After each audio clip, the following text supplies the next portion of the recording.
Welcome back to Raptors. Today I'm Savanna Hamilton alongside Akil, Augustine, and Amy Audibert. This is our Summer League recap show because just a few weeks ago we were doing the preview show. You guys made it out alive.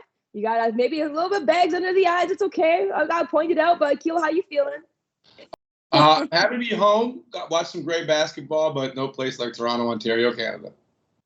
No problem. You still look great, Akil. You still look great. Amy, how you doing? I'm great. Same thing. Happy to be home. Enjoyed the young team that we saw, but certainly just ready to fast forward into the season at this point. Absolutely. And thank you for joining us because you're out in Edmonton. You're not even quite home yet. But Akil, I want to get straight to it right now. We got to talk about Scotty Barnes. Okay. He was one of the most highly anticipated players to watch in this summer league. He came in with a lot of expectations as the fourth pick for the Raptors this past year, but did he meet expectations so far, do you think? Well, it depends on whose expectations you ask, because for a certain amount of the fan base, they were disappointed and thought the Raptors had made the wrong choice because of the media narrative around other players in the draft. But I think for the Raptors, he met their expectations because they are happy with what they saw.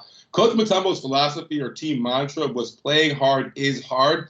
But the sad truth of the matter was that was not the case for Scotty Barnes. The thing I see about my three top prospects out of this draft is they've got this three-dimensional element to them. Cade's got the composure. Jalen plays downhill. I love Evan Mobley, but what he doesn't have is the presence and the intensity and be able to ratchet up the environment on the court like what Scotty Barnes did during that game against Charlotte when he absolutely took over and brought his summer league team to a victory. And that's what they wanted to see, a guy who has a lot to develop. But again, I keep talking about this. He's a great canvas to build on, and he may be further along than a lot of people thought in his process. Absolutely. Now, Amy, I do want to hear your thoughts on this, but first, we do have to hear from Masai, who did talk about Scotty Barnes at the presser yesterday, which was fantastic, by the way. I was able to actually attend in person. It's surreal being around the people again. But let's hear from Masai. We have a process that we go through. We have our rankings, we have our arguments, we have our disagreements, and he was just a player that excited all of us. And knockwood, he has an incredible career ahead of him. The passion for the game, winning, when you look at the levels he's played on USA basketball, whether it's under 16, under 18, he's won at every level. It's crazy, you interview a guy like that and he mentions winning or win 34 times in one interview, all he talks about is winning, and this is what we wanted to bring. Also, one day we want to play big and long, right? When you look at him, you look at Pascal, you look at OG, you look at Boucher, you look at all these players, and then you look at the feistiness of Fred and all of them. There's something, of excitement to have these kind of players. How about Precious that we just got in a trade?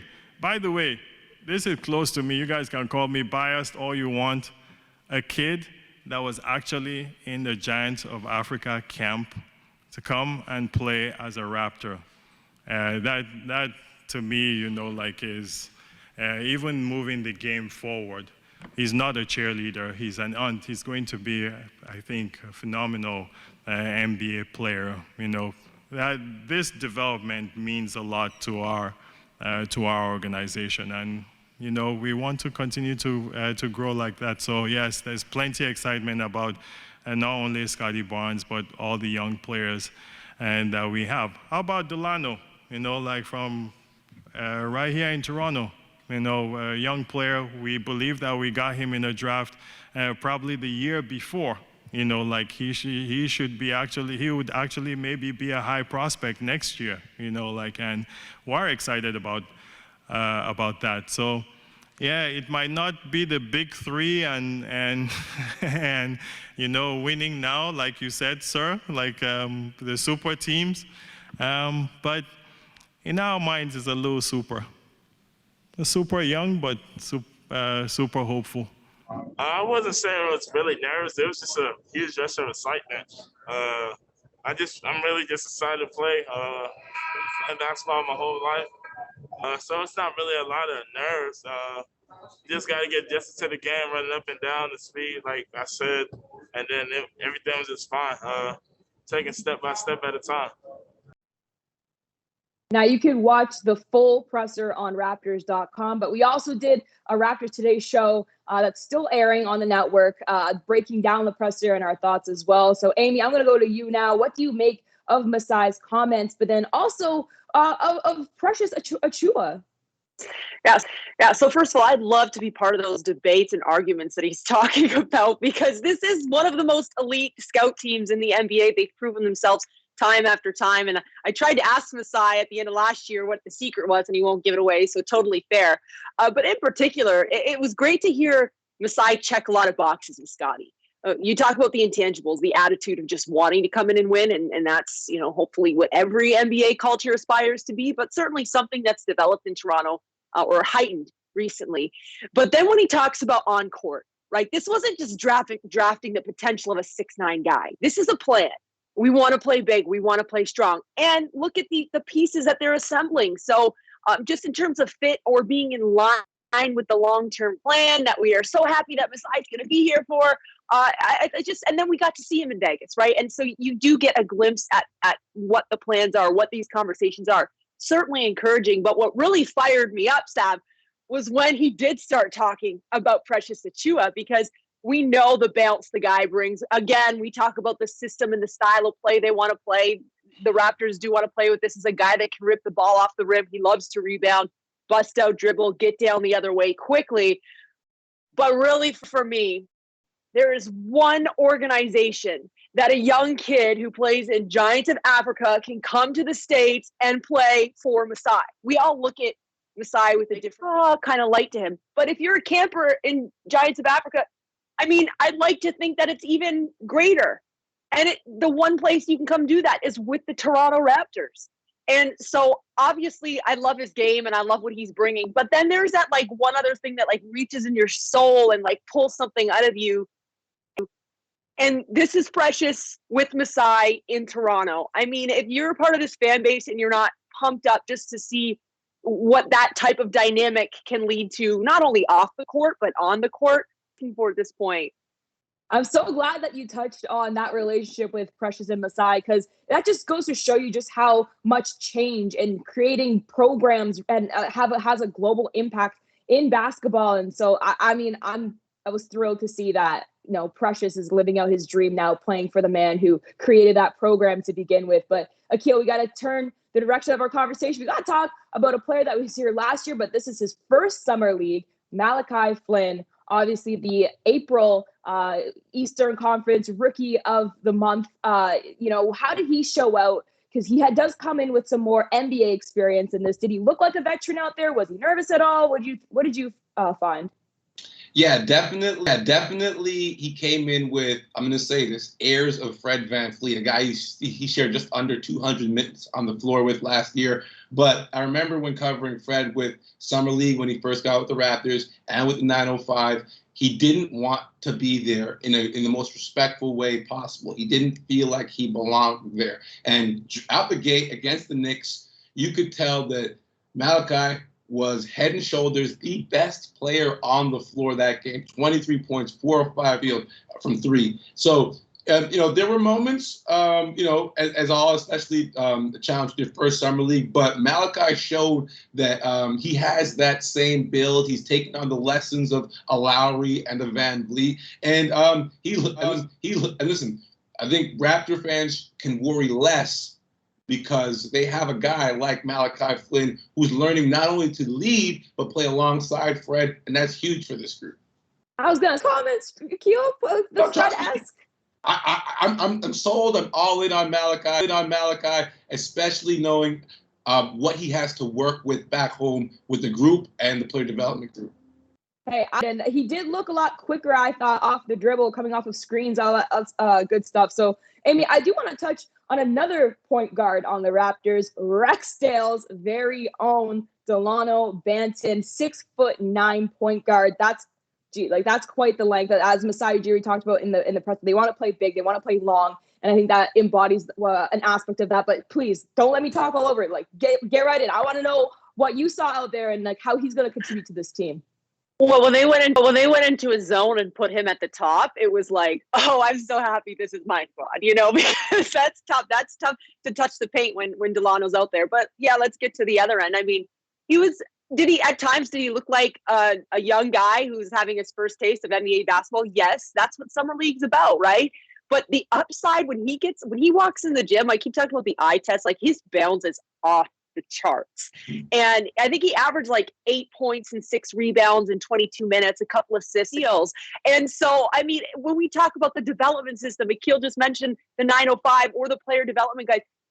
I don't see how Delano doesn't just completely thrive in this environment. And then the Canadian getting drafted by Canada's team. I mean, but really, again, to me, it was just, he left his feet at times and threw some passes, but I just think it was the fact that he got out there and was willing to do those things. Super exciting. And when we talk about ceilings and drafting ceilings, I think this is a perfect example because, I mean, I don't know what his ceiling is. It is incredibly high. And now really the work's in his hands, right, to come in because he has every opportunity. He's been put in a position to be successful. Let's hear from Delano Banton and Precious Achiuwa.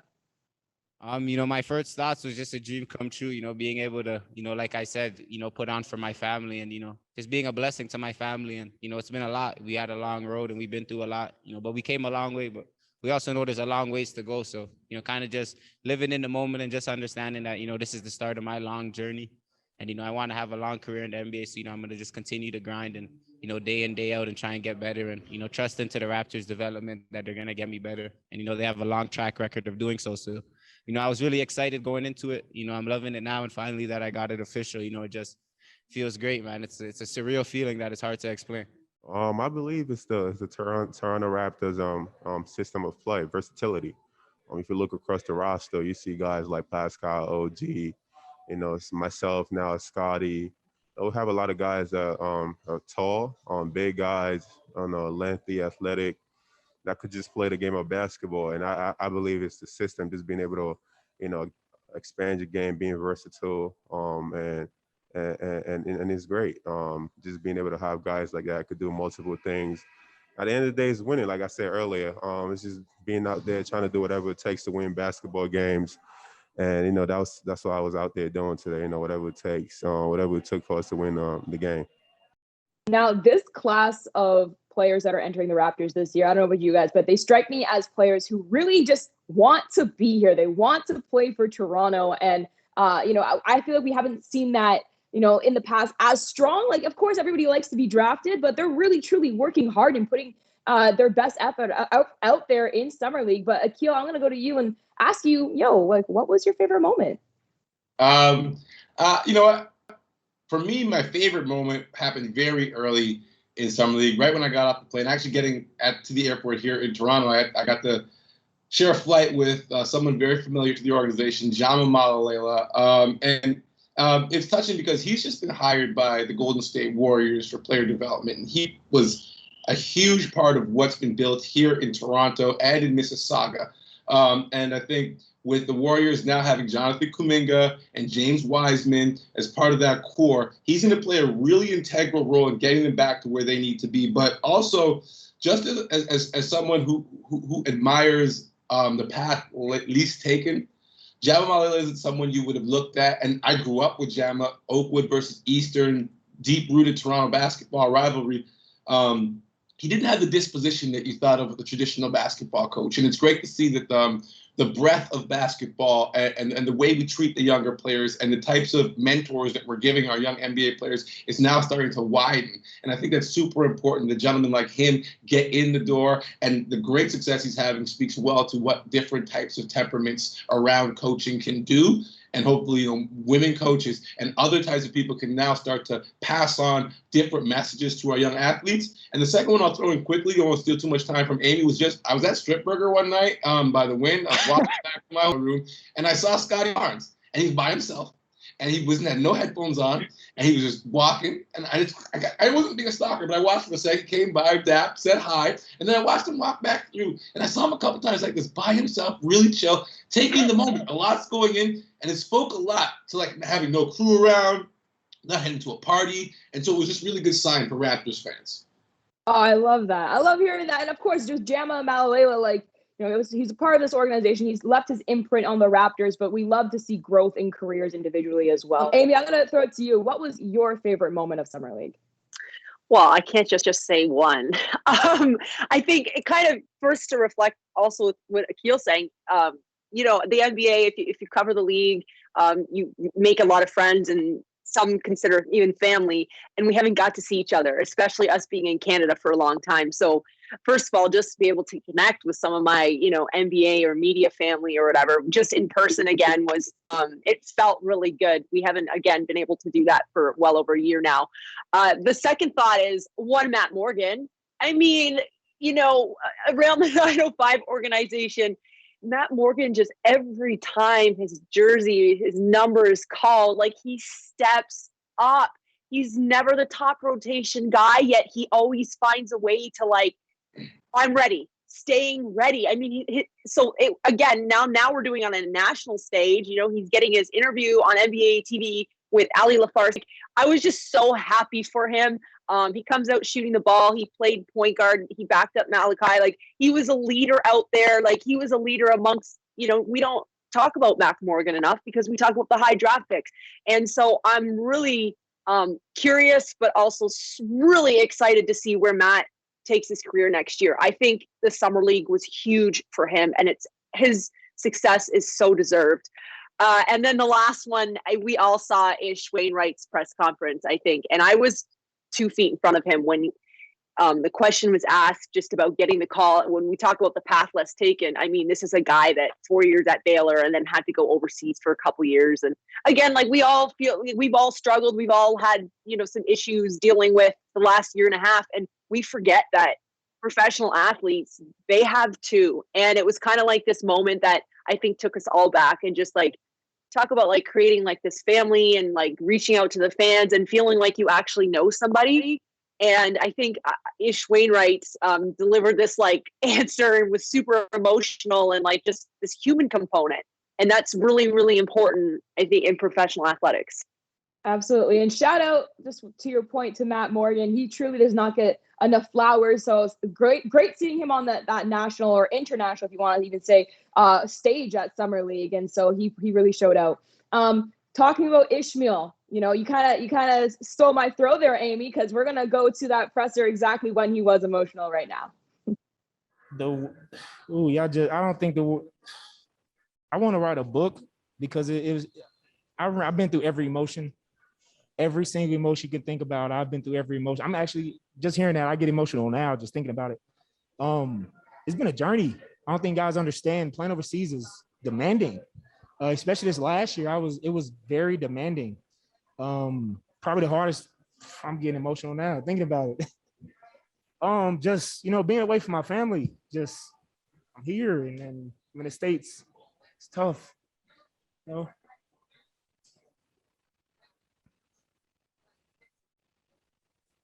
Sorry about that.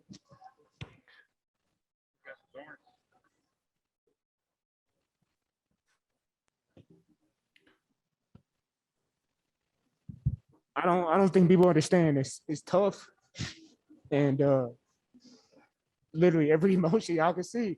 I'm a happy guy, but sometimes it's tough, you know. And if you can make it over there, you can make it anywhere. Yeah, I do it for my kids, to be honest. Trying to smile, I'm trying to have fun, and I'm here, and I don't want to go back over there. I'm here to stay. So that's the emotions, you know. I'm not the only one feeling like this. There's other guys that have been through this, but it hits harder than some guys. It hit harder, you know, for some guys, and I'm one of those guys, you know. Everybody has a different route.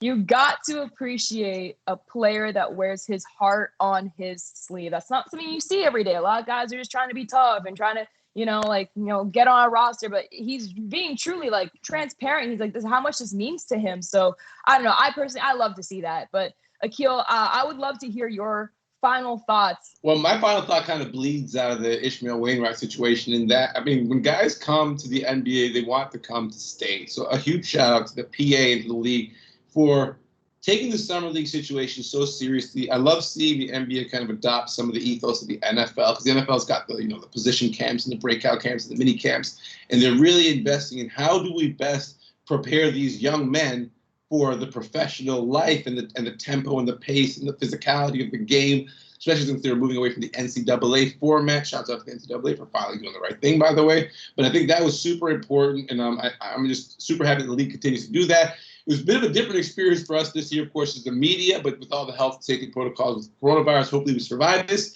And the next year, we can return back to a normal Summer League experience. It wasn't quite the same, I gather, because obviously the COVID protocols and restrictions, and hey, health and safety first and foremost, as always. But, Amy, what was your experience like? What was your final thoughts? I agree, because when we spoke before we went to Vegas, I was joking about taking Akil's per diem money and like having a crazy experience on the strip. Totally did not happen. It was like basically at the gym or in my room. But when I was at the gym, I was, again, like super focused in this young squad because there's so many new faces. And I think the final thought was that we should be excited. Like the future here is really bright. I do believe that this Toronto Raptors team is going to come out and play really tough, like every game. Like we're not going to see too many like nights where you're questioning effort, maybe none, hopefully none. Right. The one thing I thought was, I guess a moment, but also final thought that I thought was really important was, I think it was the first game or maybe the second game when Pascal and Freddie and OG and Gary Trent, they were all there. They showed up. But they were particularly hype every time Malachi did something special. And I thought that was like, for me, like hopefully a bit of foreshadowing because they like him. Like you don't do that if you don't like your teammate or, like they were super engaged in him and his success. And in terms of just the future of this team, and I'm talking about the short-term future, you like to think that these guys like each other. And they all have the common goal of competing hard and winning ball games, because at the end of the day, if the team all wants to get to the same place as a collective unit, good things usually happen. And something that I took away actually from yesterday's presser with Masai Ujiri is that, the question of, hey, there's a super team in the Eastern Conference, referring to Brooklyn, obviously. But, Masai combated that like, hey, may not be that super team, but we're super young and super hopeful. And everything that you guys are saying is on the right track of what this season's going to be. It might be a grind. There might be some highs and lows, but, you can always keep it locked on NBA TV Canada because we will have you covered. I had to do it, Akil. I had to do it. I like that, girl. Thank you for watching Raptors Today's Summer League preview review show. For all your coverage, for real though, keep it locked on Raptors Today. We got you with preseason and training camp as well. So thank you guys for watching.